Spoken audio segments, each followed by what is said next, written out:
Hello friends, नमस्कार, जय Jagannath. Manorama recipe रे आपण मानकु स्वागत करुच्ची। आज चलतु प्रस्तुत करवा प्रेशर कुकर रे गोटे पिठा। जो पिठाटी खाइबा जेतिकी नरम सेतिकी स्वादिष्ट आउ करबा मध्य सेतिकी सहज। सेतिपई मुठी 2 गिना अरुआ चाउल सहित गोटे गिना बिरी एठी नउची। मुठी चोपा छड़ा बिरी नेची। आपण पाखे जदि चोपा लगा बिरी थिबो मध्य आपण को ऐड करि परिबे। एबे आमे ताकू 4-5 घंटा पई बतुरिबा पई छाडी दबा। 4-5 घंटा पर देखंतु आमर बिरी आउ चाउलटी भल भाबरे बतुरी जाइछि। एबे आमे ताकू बाटिकी नै आसीबा। देखंतु मेटी बाटिकी नै आसीछि। एबे आमे ताकू 5-7 मिनिट पर्यंत भल भाबे फेणै नबा। आमे आकू जेते फेणैबा आमर पिठाटी सेती नरम आ जालीदार मध्य हबो। एबे आमे ताकू घोड़णी देई 5-6 घंटा पई छाडी दबा। कारण बिरी चाउलटी टिके फॉर्मेट हबा पई आमे ताकू छाडी दबा। 5-6 घंटा पर घोड़णी काढ़ी मु आपन को देखौची। देखंतु बिरी आ चाउलटी टिके भल भाबे फुली जाइछि। जदा खरा दिन होइतिबो तो आउ टिके कम समय रखिबे।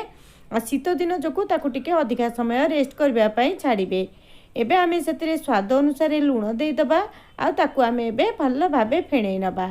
जदि आपण सांगे सांगे करबा पई चाहुतिबे ताले 2 घंटा परे आपण सेतिरे किछि खाइबा सोडा नले इनो मध्य ऐड करी ताकू सांगे सांगे करि परिबे।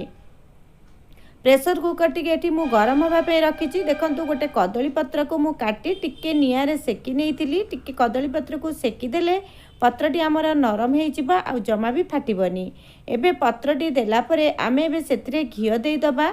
आजिर रेसिपीटी जदि आपण मानकु भल लागे गोटे सुंदर कमेंट दबा सहित चैनल को सब्सक्राइब करबा पई जमार भी भूलिबेनी। आ रेसिपीटी को आपण माने गोटे थर निश्चय ट्राई करिवे। देखंतु घियोटी आमर भल भाबे तरली गलाणी बा प्रेशरटी भल भाबे गरम हेइ गलाणी। सेही अवस्था आमे जो बैटरटी रखिथिले ताकू एथिरु अधा बैटर आमे एठी देई दबा। आ ताकू टिके भल भाबे आमे गोटे चामच रे एम्ति चारि साइड बैटरटी को समान करिबा। आ घोड़णी देई हुइसिल दबानी। ताकू 5 मिनिट पई छाडी दबा मीडियम आंच रे। 5 मिनिट पर आपण घोड़णी काढ़िबे। एठी मु किछि नड़िया पूरा ऐड करूची। जदि आपण पूरा दबा पई चाहू नथिबे ताले आपण खाली मध्य सेमती करि परिबे। एबे नड़िया पूरा देला परे बळका बैटर जो थिला ताकू मध्य ता ऊपर आमे देई द।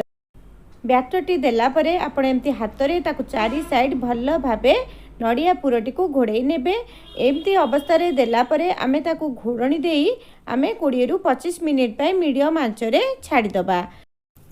20-25 मिनिट पर आप घोड़णी काढ़ी ताकू थरे पिठाटी को चेक करि नेबे। देखंतु हमर ऊपरटी पूरा सुखी जाइछि।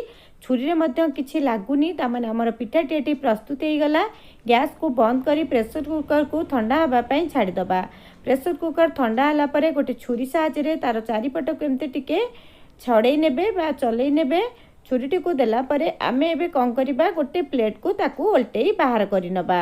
आज मु नड़ियापुर रेसिपी आपण मानक सहित शेयर करिनी।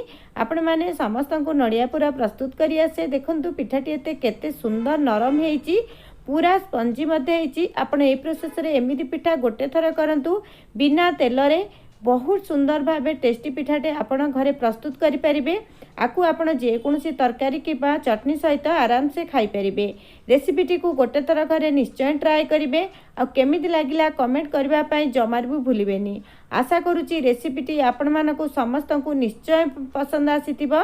देखंतु बिना सोडा रे मध्य पिठाटी केते जालीदार हेइची।